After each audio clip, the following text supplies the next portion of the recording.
Good evening and welcome to Ghana shot. Ghana shot में आप सबका स्वागत है। वणक्कम, नमस्कार, सत श्री अकाल एंड जय हिंद। आज हम देखेंगे और will know about the evolution of India's Africa policy and recent developments. And we'll have a dialogue with Sri Gurjeet Singh, former ambassador of India to Germany, Indonesia, ASEAN, Ethiopia, and the African Union. It's indeed a matter of pride and honor to welcome Sri Gurjeet Singh. Sir, good evening. Thanks a Good lot for evening. coming. We are honored because you're the first ambassador on Gunner Shot, and it's a great privilege for us. And Thank you. It's my honor. Welcome sir. And मैं सबको बताना चाहता हूँ, I should not be introducing an ambassador of India to my audience because his stature itself is his own introduction. But I'll introduce him on another count. Right? His father is a gunner, and it warmed my heart so much when he told me that his father is an ex-artillery officer and all that. And I said, look, that means he's got priority rights on Gunner Shot. Gunner Shot में ये उनका channel है, right? Okay, तो इसके साथ हम Africa का will take a sojourn into Africa और अफ्रीका का सैर करेंगे। इससे पहले कि मैं गुड एम्बेसडर को हैंड ओवर करूं, मैं आपको एक छोटा सा इंट्रोडक्शन देता हूं अफ्रीका के बारे में, और उसके बाद will ask the ambassador to educate us more. First thing, Africa, the great continent of rivers and desert, the great rivers like Nile, Congo, Zambezi, Niger, Limpopo, the great deserts, Kalahari and Sahara. कौन नहीं जानता Sahara desert के बारे में? और ये एकमात्र continent है जिसमें दोनों ट्रॉपिक चलते हैं, ट्रॉपिक ऑफ कैप्रिकॉर्न और ट्रॉपिक ऑफ कैंसर, राइट? और ये देश है जहां वाइल्ड लाइफ एंड सैंक्चुरीज हैं, जो बहुत लोग सफारीज के लिए जाते हैं, and it is a business out there, huge business, and it is also a land full of minerals and ores, right? लोग ये एक खजाना है जो अभी तक पूरा ढूंढा नहीं गया, पर काफी हद तक एक्सप्लॉइट भी हो चुका है। और ये वो देश, ये कॉन्टिनेंट है where there is acute food insecurity. हम अकाल के बारे में सुनते हैं, फैमिन्स के बारे में सुनते हैं, भुखमरी, माइल न्यूट्रिशन, वो सब कुछ होता है। और यही वो कॉन्टिनेंट है जिसमें कॉन्फ्लिक्ट्स होते हैं। और ये जो मैप आपके सामने दर्शाया गया है उसमें है जो कॉन्फ्लिक्ट जोन्स हैं, कैटास्ट्रोफीज कहाँ होते हैं और वगैरह वगैरह। जहाँ जहाँ कॉन्फ्लिक्ट्स होते हैं वो देश, जैसे लीबिया हुआ, माली हुआ, इथियोपिया हुआ, एरिट्रिया हुआ, ये सब बड़े बड़े बोल्ड अक्षरों में यहाँ दर्शाया गया है। और यही वो कॉन्टिनेंट है जहाँ बाहुबली है, स्ट्रॉन्ग मैन ऑफ अफ्रीका, जैसे रॉबर्ट मुगाबे हुआ, मोहम्मद अल गद्दाफी हुआ, इदी अमीन हुआ, या रॉबर्ट मुगाबे हुआ, या और बहुत अनेक आए और चले गए और अभी भी हैं। और पर अमूमन हम ये नहीं जानते कि अफ्रीका ऐसे कॉन्टिनेंट है जहाँ 54 देश, सॉवरेन देश हैं, और अलग अलग किस्म के देश हैं। कुछ डेमोक्रेसीज हैं, कुछ ऑटोक्रेसीज हैं, कुछ डिक्टेटरशिप्स हैं, कुछ गरीब देश हैं और कुछ अमीर देश हैं, और कुछ वो देश हैं जिसके पास बहुत रिसोर्सेस हैं पर वो मिसमैनेज्ड हैं। पर ये कॉन्टिनेंट के साथ हमारा भारत का बहुत बड़ा नाता है हिस्टोरिकली, राइट? हमारा 3 million Indians of people of Indian origin reside in India. अगर आपको याद है, हमारा खुद का स्वदेशी मूवमेंट एक्चुअली अफ्रीका में शुरू हुआ जब गांधी जी वहां थे, राइट? $70 बिलियन का आजकल भी ट्रेड होता है वहां। हमारे यूएन पीस कीपिंग फोर्स में अभी भी 4,500 लोग तैनात हैं, और बहुत कुछ, right? There is a historic relationship between India and Africa. And I might like to tell you that people in Africa trust Indians. That's the only thing I'll say. ये जो बाकी इसके बारे में I'll leave it to the good ambassador to talk about it.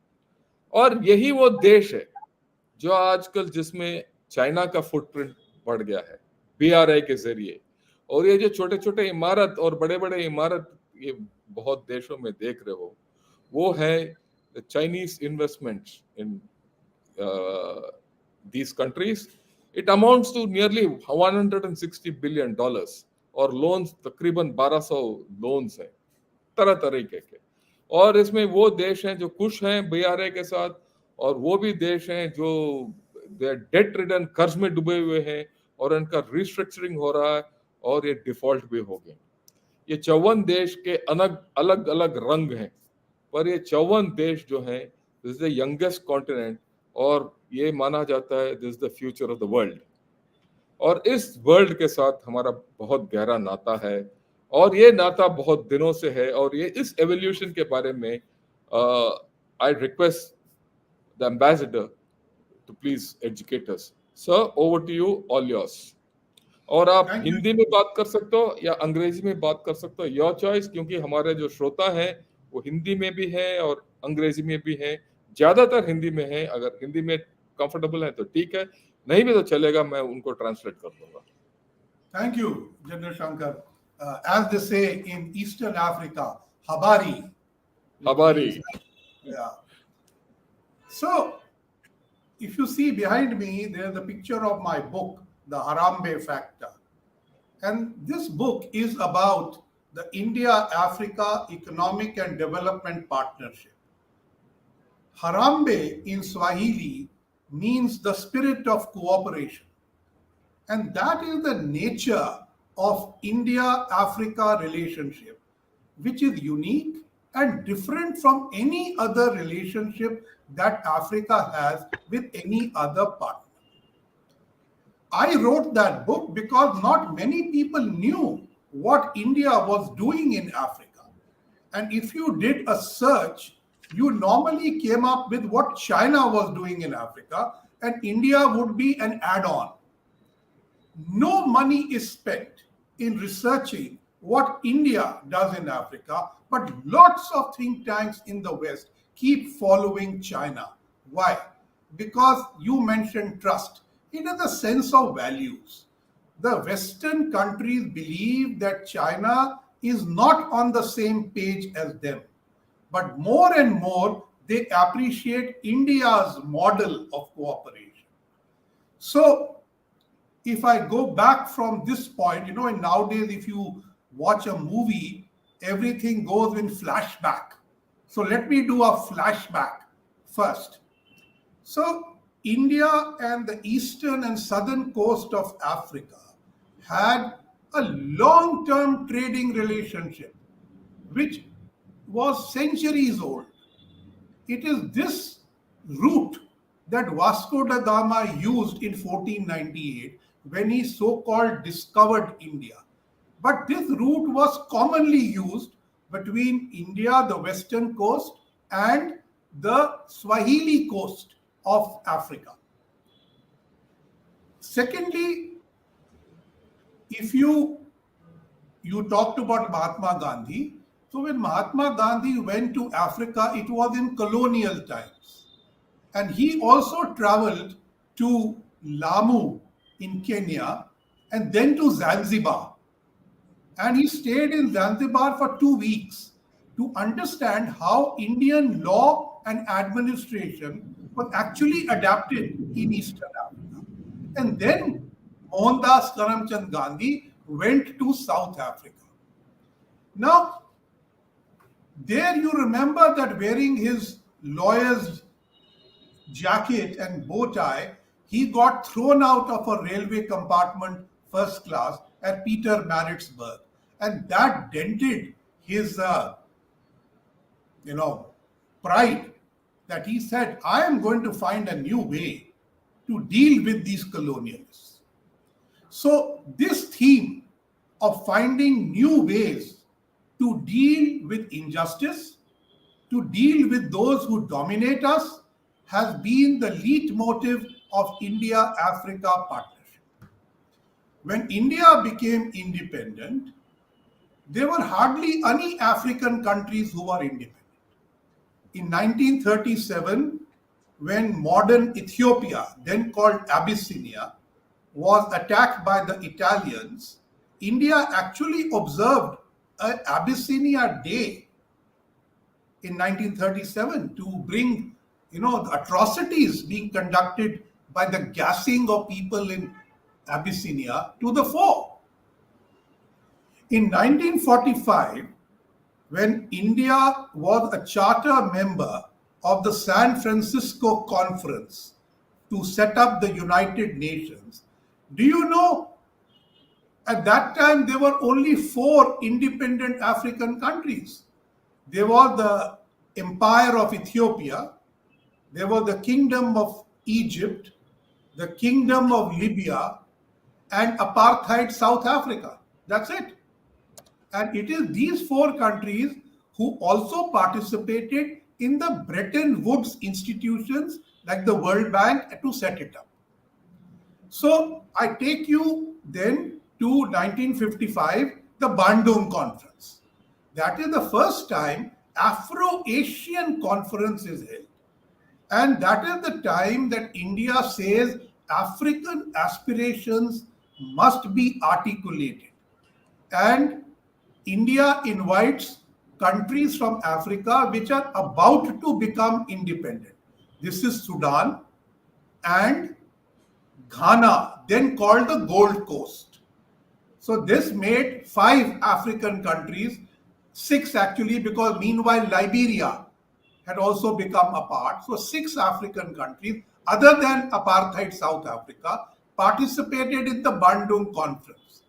And the story goes that Sudan had no flag yet. So Pandit Nehru took out his handkerchief and drew a map of Sudan, stuck it on a pencil and put it in front of the Sudanese delegation and saying, here, you have your identity. So this idea that India would speak out for African countries to get them their just place in the international order started then and continues till today. After this, in 1963, the Organization of African Unity was created. And by that time, there were about 23 independent African countries in 1963. But in 1961, India had already helped Yugoslavia to hold the first non-aligned conference, to which it invited all the newly independent African countries. So by 1964, when UNCTAD, G77, and all these are created, African countries have an identity as they emerge from colonialism. The identity is a member of the non-aligned movement, a member of the OAU, and a membership of the UN. So they have a triple identity, in all of which India has played an important role. There were many African countries who set up their own national congress to imitate the Indian National Congress to fight for their independence. South Africa's African National Congress is one example. Now, I quickly skip, but very early, India decided that not only will it speak out for Africa, but it will share its experience of development with Africa. Whatever we can do, we will do.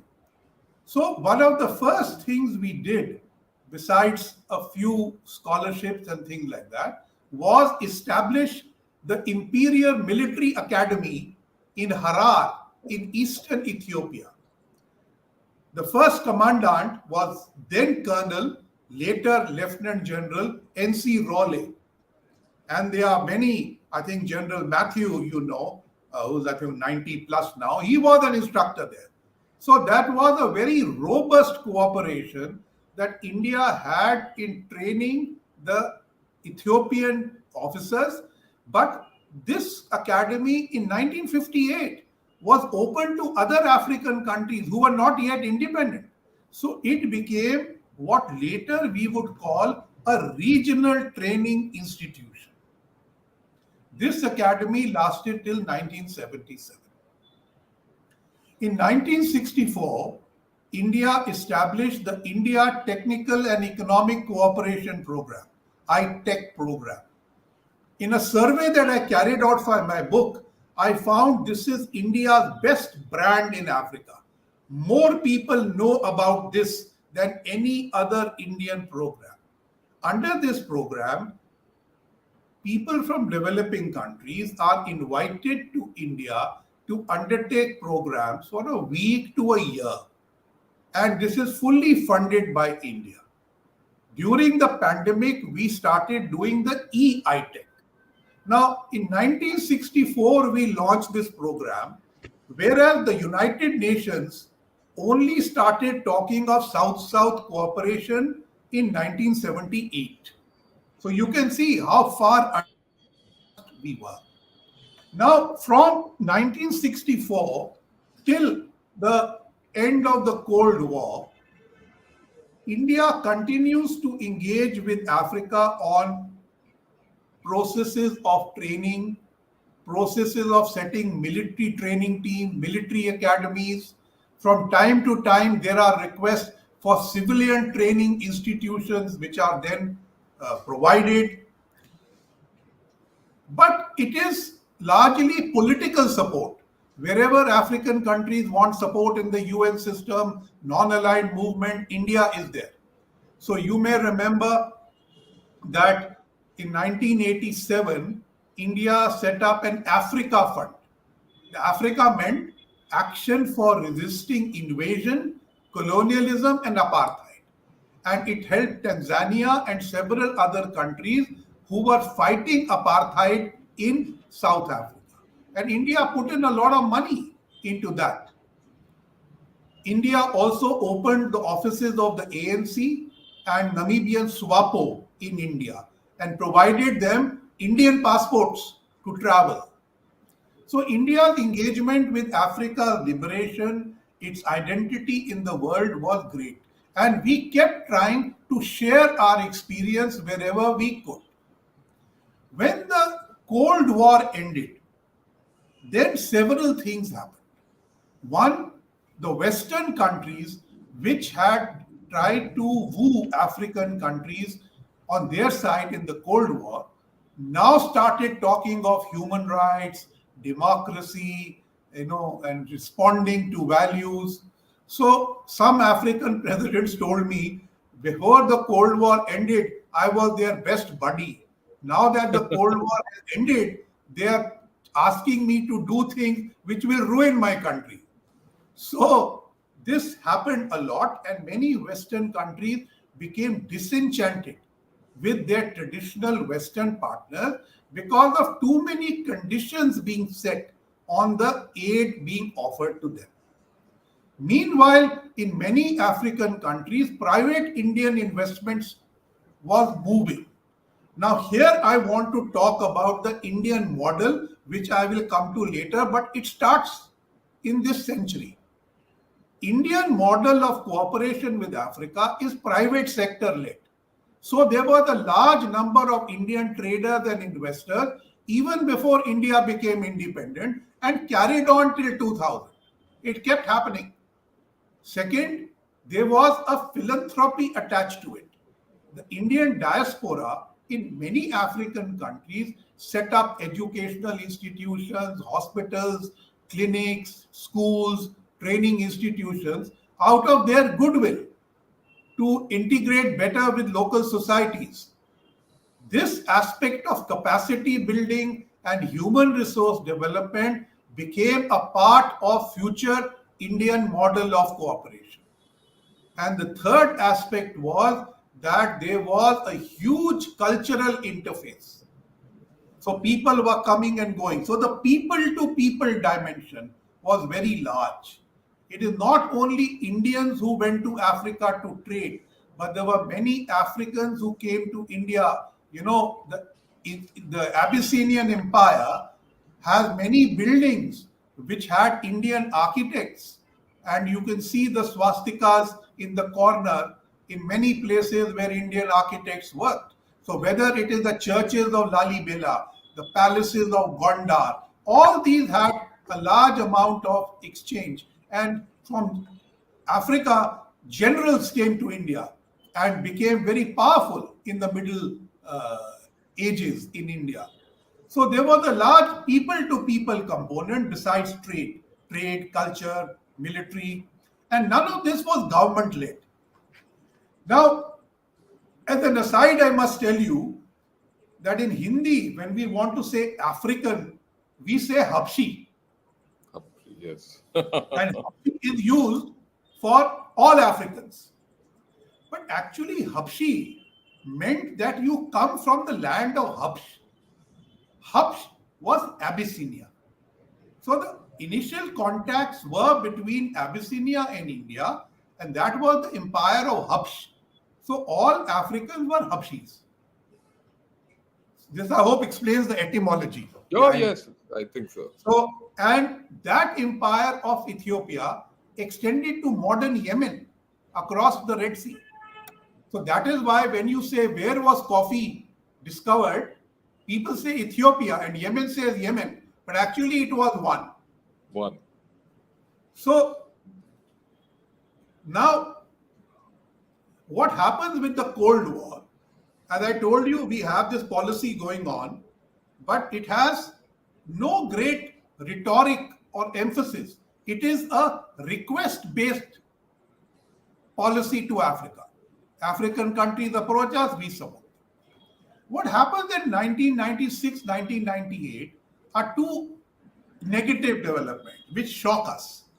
In 1996, there is an election to the UN Security Council, and for the Asian seat, India and Japan are contesting. India never expects that Africa will support Japan, which Japan supported apartheid, and we are their friends. But most African countries voted for Japan. This was a shock to us. Second, now you remember South Africa became independent, Nelson Mandela became free, and on the 18th of July was Nelson Mandela's 105th birth anniversary. So he was a great icon, Bharat Ratna, we invited him. The first cricket matches South Africa played after apartheid was with us. I mean, anything. Yeah. Jawaharlal Nehru Stadium में हुआ था. Correct. Yes, you remember that. Yes. So 1998 in Durban में एक non aligned summit होती है. उसी साल भारत ने परमाणु परीक्षण भी किए थे. और लेकिन उस नॉन अलाइंड समिट में मंडेला ने दो चीजें कही. एक, कि भारत को परमाणु प्रशिक्षण नहीं करना चाहिए था, ये एनपीटी का उल्लंघन है. और दूसरा, कि अगर आपको जम्मू एंड कश्मीर में मदद चाहिए तो मैं हस्तक्षेप करने को तैयार हूं. I am ready to mediate. Now as you know, Indian diplomacy, these two are big no-nos. And coming from a friend like South Africa, which we had spent a lifetime supporting, shocked us. So there was a rethinking in Delhi. Okay? We need to rethink our African policy. That old thing about Mahatma Gandhi, decolonization, anti-apartheid, उसका जमाना चला गया.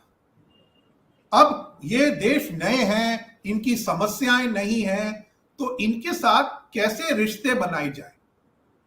और आपको याद होगा कि 1991 में भारत की इकोनॉमिक लिबरलाइजेशन भी हुई, तो तकरीबन 2001 तक 10 साल हो गए थे और भारत की जो इकोनॉमी थी अब अच्छा प्रदर्शन कर रही थी.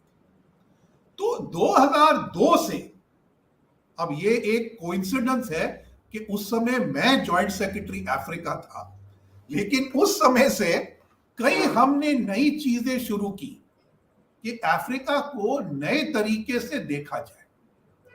एक था फोकस अफ्रीका प्रोग्राम जो मिनिस्ट्री ऑफ कॉमर्स ने शुरू किया, जिसके हमने शुरू में तो 10 कंट्री देखी थी, लेकिन सारा अफ्रीका कहता था हमें क्यों अवहेलना कर रहे हो, हमें भी देखो। तो फिर हमने वो focus Africa program trade promotion के लिए पूरे अफ्रीका में लागू कर दिया। इसके अलावा हमने जो आईटेक प्रोग्राम है उसके संबंध ज्यादा बढ़कर दी, उसके जो ट्रेनिंग पोजीशन थी बढ़ा दी। तीसरी चीज हमने की कि 2003 के बजट में हमारे फाइनेंस मिनिस्टर ने एक अनाउंसमेंट की कि अब भारत केवल अपना तजुर्बा ही नहीं बट अपनी जो फाइनेंशियल पावर है वो भी अफ्रीका के साथ शेयर करेगा। तो इसमें एक आइडिया स्कीम का जन्म हुआ, इंडिया डेवलपमेंट असिस्टेंस स्कीम। उसके अंडर हम लो कॉस्ट लोन्स अफ्रीका को देना शुरू कर दिया। 2003 से लेकर 15 साल वो स्कीम बहुत अच्छी चली और उसके अंडर 44 अफ्रीकन कंट्रीज में $12.26 बिलियन सॉफ्ट लोन दिए गए और बहुत सारी प्राइवेट इंडियन कंपनीज को सहारा मिला कि वो इन देशों में जाएं। तो कई ऐसे देश थे जिसमें फ्रांस या पोर्चुगीज लैंग्वेज बोली जाती थी, उसमें कोई भारत का ज्यादा ट्रेड या इन्वेस्टमेंट नहीं था, वहां पर भी अब भारतीय कंपनी पहुंच गई। तो ये लाइन ऑफ क्रेडिट से बहुत बड़ा एक तो अफ्रीकन देशों को सहारा मिला कि बहुत कम राशि पे इंटरेस्ट रेट पे इनको लोन्स मिले, और दूसरा भारतीय कंपनी को सपोर्ट मिला कि वो वहां जाए। तो ये 44 कंट्रीज में हमारा एक इकोनॉमिक झंडा गाड़ा गया। 2004 में सब इसी समय हो रहा है। हमारे उस समय के राष्ट्रपति एपीजे अब्दुल कलाम अफ्रीका गए और जब वो पैन अफ्रीकन पार्लियामेंट में गए तो उन्होंने वहां कहा कि भारत में आईटी, एजुकेशन और मेडिकल ये तीन बड़ी अच्छी चीजें हैं और मैं चाहता हूं ये तीनों से हम अफ्रीका का संपर्क बढ़ाएं। तो वो जन्म हुआ पैन अफ्रीकन ई नेटवर्क प्रोजेक्ट। अब मैं थोड़ा वापस जाना चाहता हूं। 2002 में ऑर्गेनाइजेशन ऑफ अफ्रीकन यूनिटी का तबादला हुआ और वो अफ्रीकन यूनियन बन गई, एयू 2002 में। हाँ। और जब 2004 में कलाम साहब ने ये एक सुझाव रखा तो 2005 में सबसे बड़ा प्रोजेक्ट एयू के साथ ये पैन अफ्रीकन ई नेटवर्क प्रोजेक्ट भारत ने किया। अब मेरा गुड फॉर्च्यून था कि 2005 में मेरी नियुक्ति इथियोपिया में राजदूत की हुई और उस समय अफ्रीकन यूनियन ने कहा हम अपने पार्टनर देशों के राजदूत भी एक्सेप्ट कर लेंगे। तो मैं भी इथियोपिया के अलावा अफ्रीकन यूनियन को भी राजदूत बन गया। और ये जो प्रोजेक्ट था इसका इंप्लीमेंटेशन का कमिटी का को चेयरमैन मैं था। इसके जरिए हमने 47 African countries, in 47 African countries we opened telemedicine and tele-education centers connecting them to 12 Indian hospitals and 6 Indian universities. Now this was an amazing project.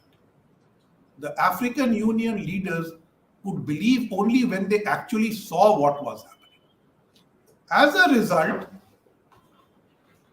in 2006, the African Union decides that enough of Europe and America and Russia, we need new partners and the world has changed. So we must look for new partners. So at the AU summit in 2006, they passed a resolution for new partnerships. And the first three countries they approached were India, Latin America, and Brazil.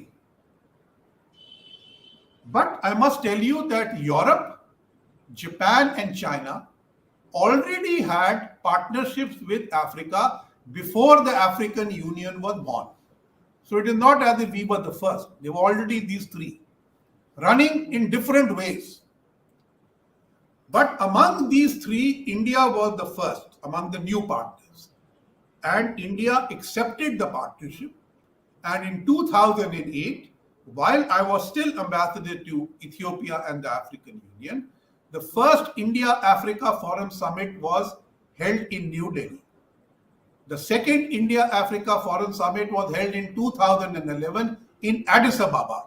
At that time, now I was back home, additional secretary for Africa. So I had the good fortune of implementing two summits. The third summit was held in 2015 in Prime Minister Modi's time. I had nothing to do with that one. I was in Indonesia at that time. The fourth summit is awaited and it should be held now. Originally, the summit was to be held every 3 years. From 2015, it is now to be held every 5 years, but it was delayed by the pandemic. And then African Union's many summits of the pandemic period were delayed. So our turn will come hopefully this year and we will hold the next summit. Now, with the India-Africa summits, a new model of cooperation with Africa became noticed. And this was largely based on the three things I told you earlier happening without the government and some of the things we did between 2002 and 2005, which were part of the new Africa policy. So by this time, China was also becoming more vocal. So I must tell you, India's partnership with Africa is much older, much deeper, and much better accepted than the Chinese partnership. The Chinese partnership is newer, but it is far larger in terms of its economic ambit. Those are the two significant. Now, just to give you a comparison that India's trade with Africa when we launched the Focus Africa program 2002 was less than $3 billion. In 2022, it is $98 billion. There was hardly any Indian investment in Africa at that time. Even if it was not counted. Today, Indian investment in Africa is $75 billion. And we have $12.26 billion in soft goods. Now, it is very easy to compare this with China. Trade 200 billion, investment, you said 150 billion, this, that. But I don't think the African compares this. This is largely an academic exercise. For the African, India does better than China because we transfer more technology, educate more people, build more local capacities, and invest more in the MSME sector, which contributes to regional trade. We are not only looking, our investors are not looking only at exports. They are actually building capacity in Africa. So this is different from the colonial model, is different from the Chinese model. In trade, China is number one, but with $98 billion, India is always second or third. Some years France is ahead, some years India is ahead. We are in the top three. Where investment is concerned, with $75 billion, India is fifth. So it doesn't matter how much China does. Point is, we are an important player. That is the point I'm trying to emphasize. Now, most of the Indian investment was in small and medium enterprises. And it was never Government of India policy to push investment into Africa. But whenever our leaders, especially at the India-Africa Summit, would meet African leaders, they all spoke about the wonders of Indian investment. And we were scratching our head, what is this? Because we had no measuring scale. So one of the things my book does is measures the investment and says the impact that investment has. And today I'm happy to say that I think we are moving to an investment-led mode. We are recognizing investment more. But there are three big investments in Africa. One is the Tatas, who have all over Africa doing a variety of things. Second is Airtel, which acquired assets of telecom in 14 countries. The third is Godrej. They acquired hair care assets in about 10 countries. Now, these three in Africa are seen as Indian investments. But if you see where their money comes from, it comes from international hubs like Singapore, Netherlands, Mauritius. So in our figures, it doesn't show up. It is But there otherwise. African figures, India is a major investor. So I think that is very important to note. Secondly, the expansion of the Indian diaspora in Africa has happened because of Indian investment and large number of international companies who have employing Indians because we cost less and do more. When Vedanta invested in mines in Zambia, I asked them in front of a group of journalists, how many people do you employ? They said 150,000. And how many are Indians? 15. So you see how much local employment was created. I went to a lot of floriculture farms in Ethiopia. They employ, let's say, 3,000 people. How many Indians? 5. So this was the model that people liked. Now, this is very different from the Chinese model, who everything from top to bottom is Chinese. There is no local capacity building, no local people, even the machine instructions are in Chinese. Now, what India did was it after in the India Africa summit highly expanded the education and capacity building model. So not only did we increase scholarships, increase high-tech programs, we created special Africa-focused training programs in India, but we also offered to establish 100 training institutions in Africa. That was a game changer. Africa realized, this guy wants to actually come and help us. Now, why are these training institutions important in Africa? We are in India a very young country. Our median age is 27. In Africa, the median age is 19. They are that young. Now, in Africa, the market is scattered. I mean, every country has a middle class. But all of Africa has a middle class of about 500 million people. But they are not one market. But today with the Africa Continental FTA, you can consider regional markets. So that is why there are greater opportunities to investment. But I'll come to that. So India pushed more lines of credit. At the first summit, we announced 5.4. Second summit, we announced another 5. And in the third summit, we announced 10. So totally, there were about $15 billion on offer, out of which, as I mentioned to you, 12.26 actually implemented. Now, we started investing in training institutions in Africa. This succeeded where countries were interested. If they took ownership, the project would succeed. If they were indifferent, the project would not succeed. But approach that the human resource rather than the natural resource of Africa is important to us is the message that we convey. And that was very important because natural resource was depleting. Chinese were taking it out. Human resource was increasing. The Indians were training it. This was the juxtaposition.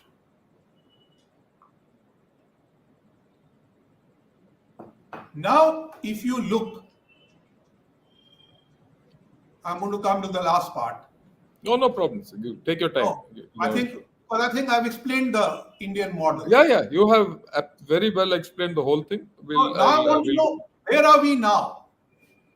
So, as I said, in between, we started asking African countries to provide support to India for permanent seat on the UN Security Council. Almost all African countries bilaterally in some document or the other have already said so. Second, we wanted condemnation of cross-border terrorism. This also they've all said so. So, in 2023, what is your new mantra that you want with Africa? This recalls because you see, what did, okay, so before COVID came, 2019, Africa became a big opportunity because for the first time, the investment in Africa was more than the aid to Africa. Now, this is very significant. Africa was transitioning from an aid basket to an investment destination.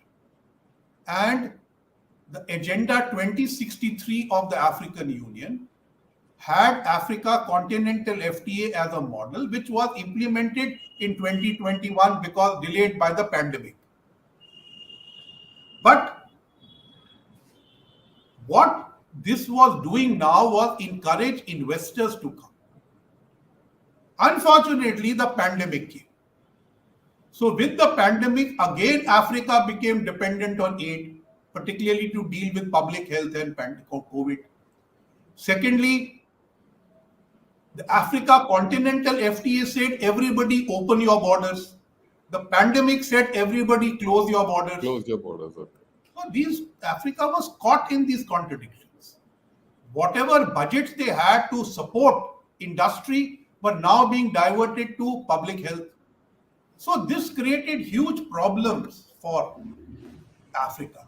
And Africa, like India, was promised the benefit of globalization, which meant if you adopt free trade, you will get more trading opportunities. And if you come to climate change, we will give you more money for mitigation, but not for That adaptation. never happened.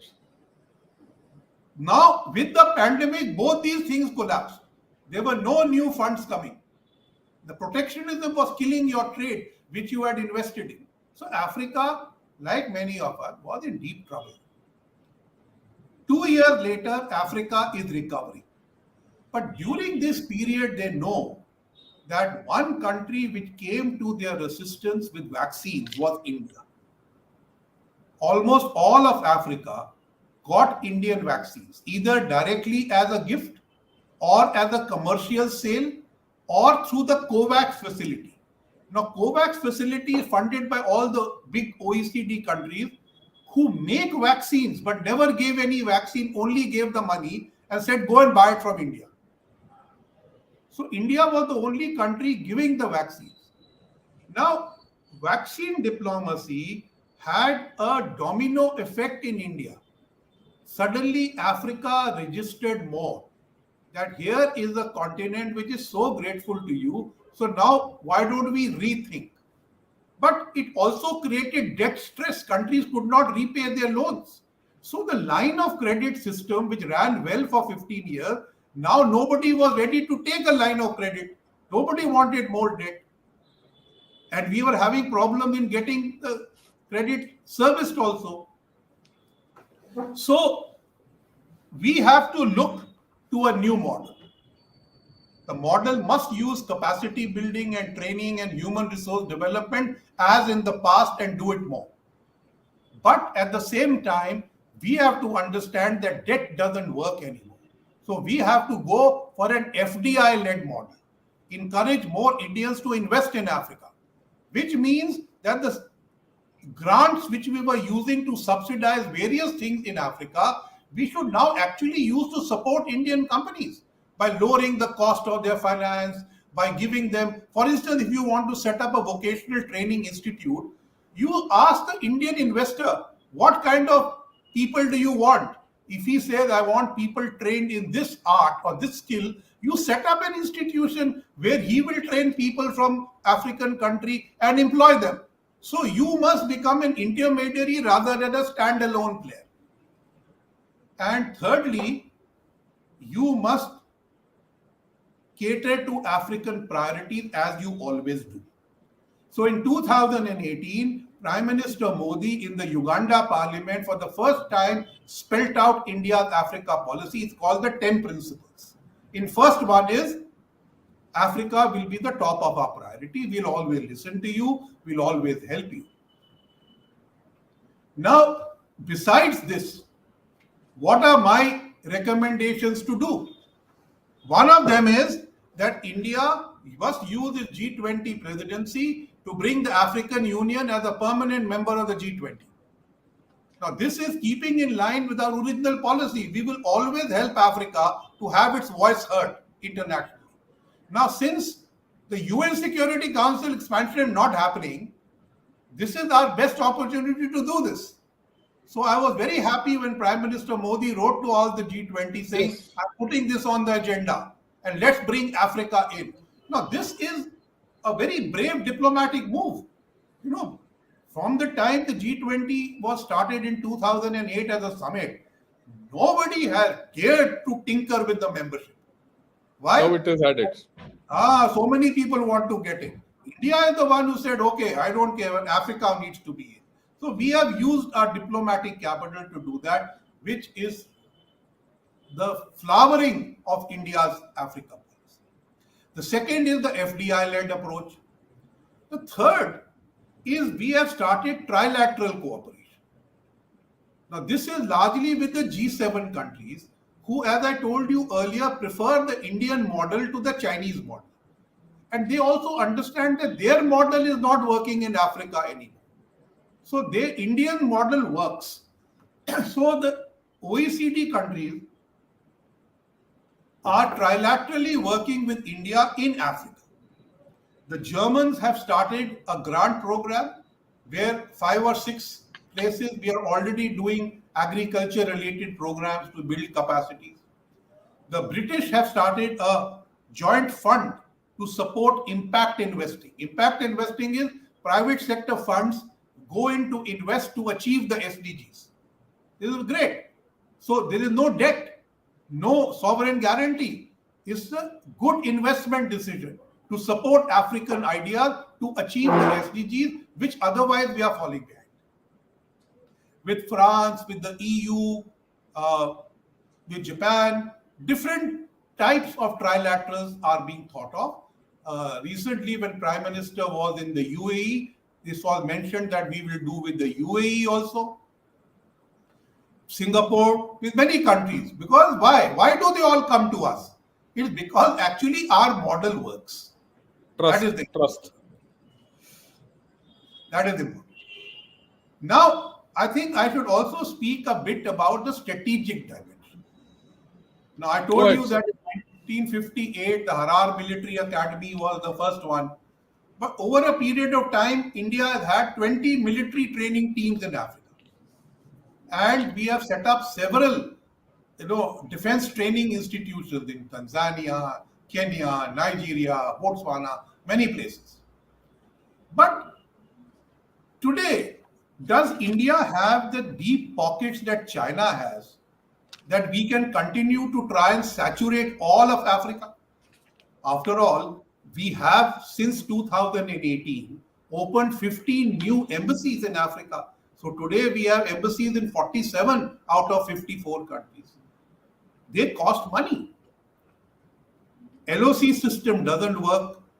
So my suggestion is that we should strategize which countries are more important to us, either for their resources or for their location. And the location wise, the most important are those on the coast of the Indian Ocean in East and Southern Africa. We have focused a lot on Seychelles and Mauritius, but we now need to expand that. Mozambique, we have worked a lot. In Mozambique, we have a proposed $20 billion investment in coal and gas, which will give us energy security. Since 2008, India diversified its energy supply, so a lot of our energy comes from West Africa. It comes around the Cape of Good Hope and goes through the Mozambique Channel. Positive channels. So we need to focus our strategic interest around that channel, Mozambique and Madagascar, and also the island called Agalega, where we want to set up a facility. Now, we should work with these countries on the coast. Most of them are members of the Indian Ocean Rim Association. We should support them. the eastern and southern African coast is part of India's Indo-Pacific policy. Now, American Indo-Pacific policy doesn't come there, but more and more French are ready to come, the Japanese are ready to come, but India's policy actually starts with Eastern Correct. Africa and goes up to the Pacific. So that is the strategic dimension. We have been holding AFINDEX, which is a exercise with African countries. We have held a chief of army staff conclave. We have held Raksha Mantri's meeting. We need to focus this on specific countries of interest to us. One of them being, will they buy defense supplies from us? That is part of strategic thinking. Is that country going to be on the UN Security Council? That's strategic thinking. Are they on the IAEA? Strategic thinking. So, I mean, you need to keep refocusing on some African countries, keeping in view the limitations of your budget and narrowing your focus for deeper engagement. I think this is the broad policy framework that I think we started with. And today, modern India, whether it is vaccines, defense supplies, its ability to influence the G20 or contribute funds to, for your development, all that India is ready to do. So I think, General Shankar, I'm going to stop here with say that this is a big opportunity. Thank you. और thanks a lot sir, आपने बहुत अच्छा और detail तरीके से सब कुछ बताया. And from your talk, what do I take, and when I say I take, all of us take, we have three pillars which are very strong in South Africa. एक पिलर है हमारा जो political pillar है, governmental pillar है, which has always helped South Africa form their governments, or the not South Africa, the African states gain their nationhoods and sustain their governments from then to now. So we already have that is a very strong pillar of political support, which is always, I think, the ground or the basic edifice on which everything is built. दूसरी चीज जो आपने important बताया, हमारे पास एक solid base है जो private sector का है, पर ये प्राइवेट सेक्टर आज के दिन थोड़ा बिखरा हुआ है, छोटे छोटे. पर ये प्राइवेट सेक्टर आपको ग्राउंड लेवल रीच देता है और ट्रस्ट जनरेट करता है, क्योंकि ये प्राइवेट सेक्टर लोकल आमदनी को बढ़ाता है, local people to people contact को बढ़ाता है, और ये जो ट्रस्ट फैक्टर है जो सबसे बहुत इंपॉर्टेंट है दो देश के बीच में, उसको उत्पन्न करता है. और तीसरा जो आपने बोला कि पीपल टू पीपल कांटेक्ट, कि वो लोग हमारे लोगों के ऊपर भरोसा रखते हैं, और भरोसा जो है वो दो देशों के बीच में बहुत बड़ा है. और इसमें हम एक देश और एक कॉन्टिनेंट के बीच में नहीं, एक देश और 54 देशों के बीच का दो पीपल टू पीपल कांटेक्ट के ऊपर ट्रस्ट की बात हम कर रहे हैं. अभी बात आया है कि what I would like little thing which you have to probably look into the future. India बदल रहा है और आपने सब कुछ बता दिया. इंडिया जैसे बदल रहा है, we have to increase our footprint, and we are increasing our footprint. As our economy goes up, we will have more capacity to bring in. So आपने जो बहुत इंपॉर्टेंट पॉइंट बताया strategically, we have to start looking at Africa geo economically, strategically, so that we get into a real win-win situation with them, where our investment and their resources increase the overall geoeconomics of Africa. And that, I think, is the next step. And for that, of course, we can use the global South-South dialogue. जो पहले हम non-aligned बोलते थे, अभी वो उसका आकार अभी global South-South की तरह आ रहा है. But what is great, आपने जो बताया है कि ये जो ट्राइलेटरल कोऑपरेशन है, ये जो डायलॉग अभी होने वाला है साउथ साउथ का, it is also supported by the Global North, क्योंकि Global North is interested in this dialogue to go. और जो मैं देखता हूं, इसमें आपने दो कंट्रीज के बारे में जिक्र किया, जापान और China. Japan moved into Africa for its own requirements because it had surplus capital which it had to invest in Africa. It invested not only in Africa, it invested all over. It took it to the globe, and that model is somewhat trying to be replicated by China unsuccessfully, right? But China is also there.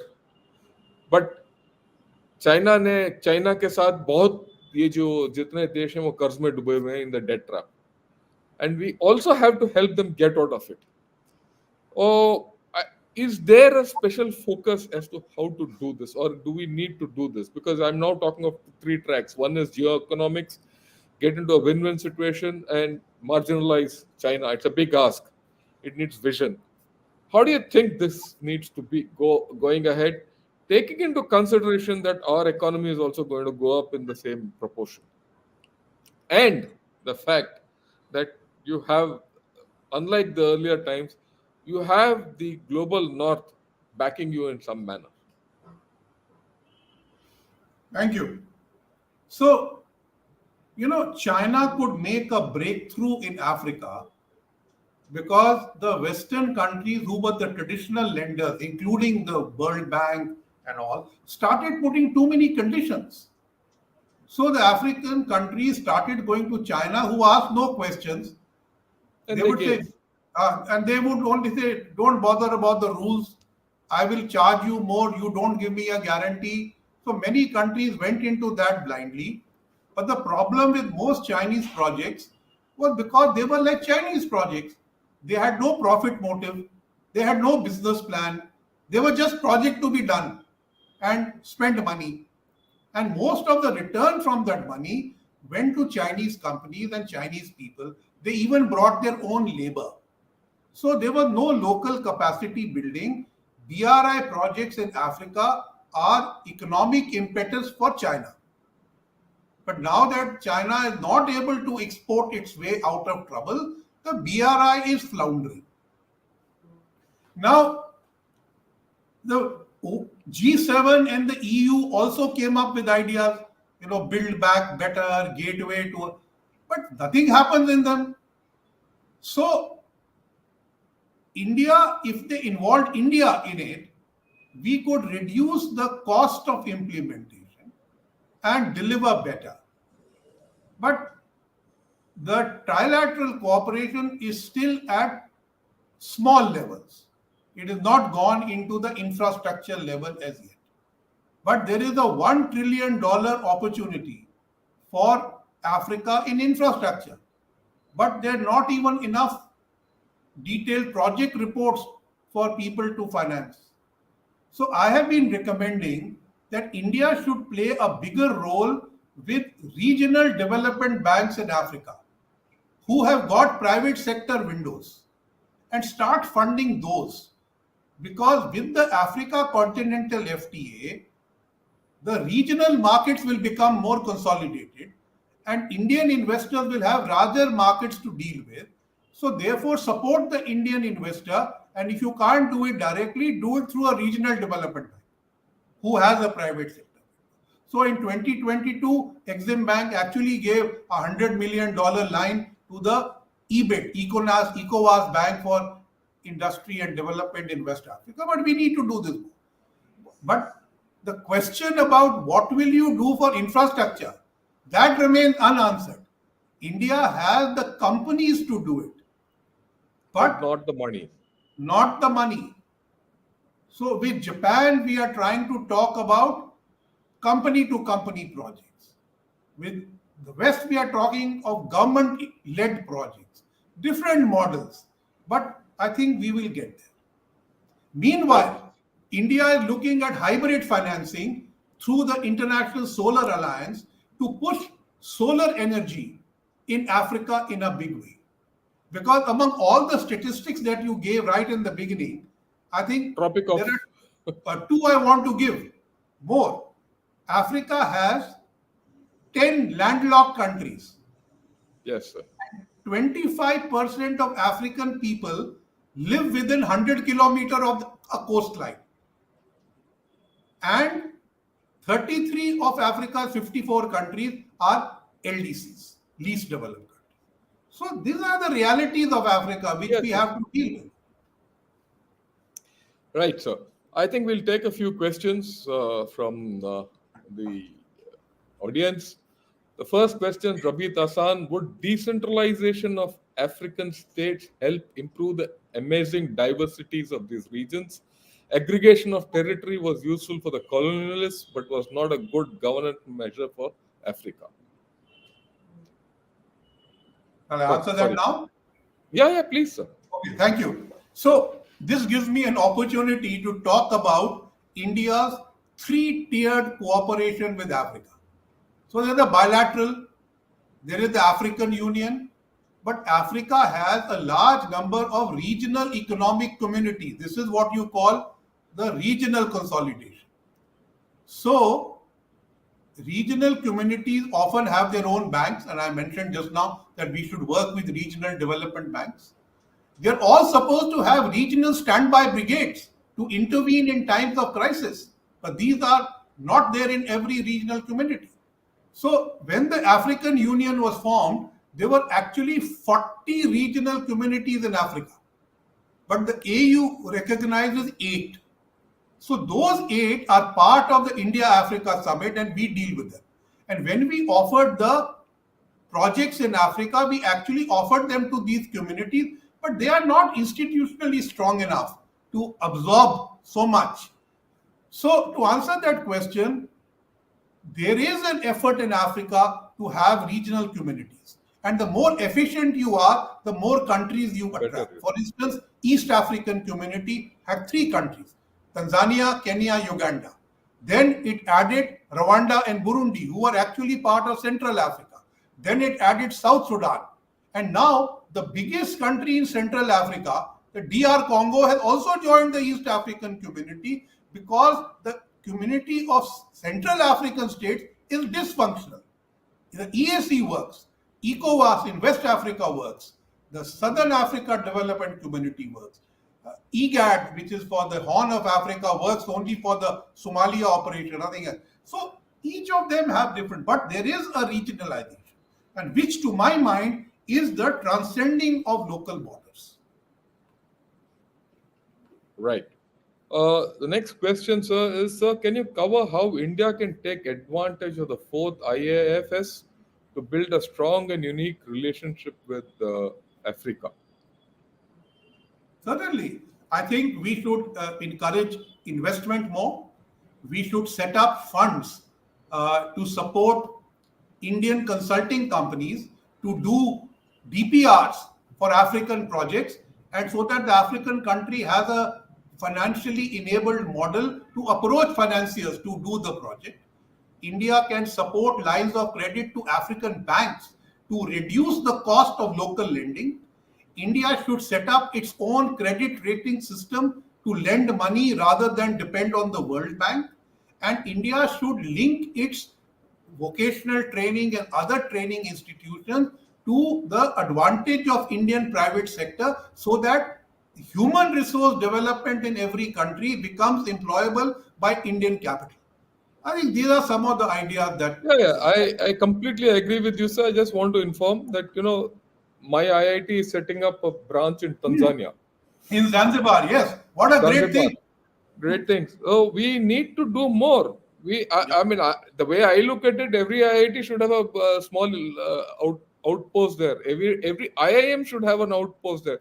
All our institutions of excellence can go out, put up So, there, and when we that's how. tried this in 2012 to set up 100 institutions, at that stage, I found many African countries did not have the commitment to fulfill their host country obligations. But in 2023, this has changed. And this is again a called strategy. Countries who are ready, let's go to them. So Tanzania is paying its way to implement this. But we have Yes. 2 successful IT institutions in Tanzania where they paid their way. So there is a good balance with Tanzania. We must look for more countries like this More of this. to have ownership of these plans. Yes. And of course, what you said about the military to military cooperation in terms of training, that there's a lot of scope for expansion, because I personally know a lot of African countries wait in a line to get trained by Indian institutions and for training teams. But that's a different story which you already covered. I just thought I'll highlight it along with what you have said. Okay. So, could you briefly go over our progress in securing our maritime interests in Tanzania, Mozambique, Kenya, South Africa, Seychelles? What is the role of China in these countries? Thank you. I think this pegs in with the thing which you said, that East Africa, the East African coast is our prime thing, and the Mozambique Channel and Agaliga and all that. So I think it's in relation to that this question has come up, sir. So China's main strength in Africa is its money, the BRI, is not its military. In fact, when the anti-piracy operations took place, Chinese Navy entered those waters consistently for the first time and tested their logistics, and therefore set up a base in Djibouti, logistics base. Now, Djibouti is the most interesting country. It has a French base, it has an American base, it has a Japanese base, it has a Chinese base. Chinese So, base. the nature of African countries is transactional. So there's no point trying to see it in a China versus India, China versus this prism. It doesn't work. All these countries are happy to deal with China, happy to deal with you, happy to deal with anybody. Now, I think we made that error in Mauritius and Seychelles. We went very strongly with them, hoping that our generosity will keep others out. Many of Doesn't those happen. people actually played China against us. That is why we have moved out of focusing only on Mauritius and Seychelles. And with Mozambique, we have a very big cooperation. Now, South Africa, we have a exercise with them, so do the Chinese.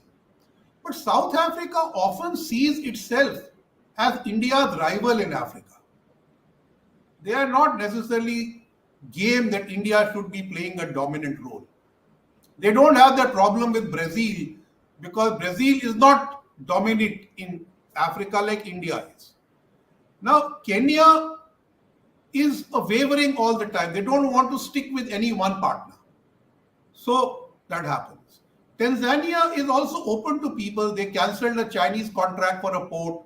An Indian company, in cooperation with the UAE company, has recently acquired a port and will develop more ports.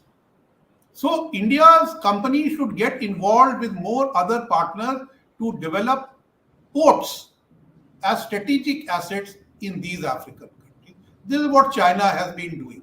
That is something we should develop.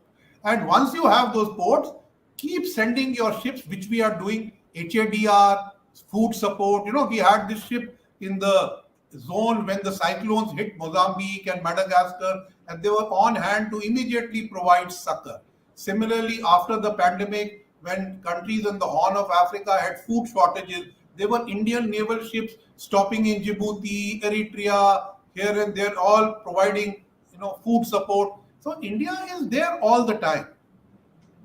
And what we don't take enough credit for it. That's the only issue. So the last question, sir, do you think we need soft power approach or hard power in terms of military cooperation, or both soft and hard with development for everyone? Well, the question answers itself, sir, but I would like you to just give a few outlines. So, in the case of Africa, besides training, India had a very large presence of peacekeeping troops under the UN. And India has maintained that we will only send peacekeepers to Africa under the UN flag, which means that we will not send it in a regional standby brigade. We will not send it under an African Union mission. So we have consistently declined to get involved in local conflicts, which means no hard power, only soft power, training, support, peacekeeping, but no enforcement. Even in the case of Mozambique, where we have very large energy interests, there's an insurgency going on in Cabo Delgado. But India did not send boots on the ground. The French, with whom India worked, brought Rwanda in. And the Rwandese put down that rebellion. So India is even working on that trilaterally. No, there's no doubt, sir. I mean, there's no question of going and putting boots on ground there and getting stuck. Hard power is just out of question, and especially in the politics of South Africa and the way South Africa is laid out. Uh, putting hard power there is, putting your, it's just no. And you I agree. lose all the trust and the faith which you have developed over years. Yeah. And that kind, the economic hard power can go in, but not the military part of the hard power, So I would right? say And push I, the private sector more, push philanthropy and impact investing mm, more, do people to people more, do capacity building and human resource development more. That is your successful model. successful model, not the military model. I think that's also, we've also overshot quite a bit. I wouldn't say overshot. We've had a fruitful discussion. I must thank you for this lovely talk you gave. And I see from the comments that a lot of people say that this is an enlightening talk, and I think it's very good. I will give you one last comment from a person who's in USA. As India emerges as a world power, Africa can be a great trading and defense partner and a friend in a volatile world. Jai Hind. I completely agree with him, and I'm sure all of us do agree with him. With this, sir, I'd like to thank you for coming. Your last words, and then I'll say Jai Hind. Jai Hind from me. Thank you, General Shankar. Thanks a lot, sir. Thanks for coming, and I would like to invite you again and uh, take advantage of your expertise on ASEAN, on not only Africa, as also Germany, where you spend quite a lot of time, and other regional issues. Until then, all I'll say from all of us, thank you and Jai Hind. Thank you. Good night.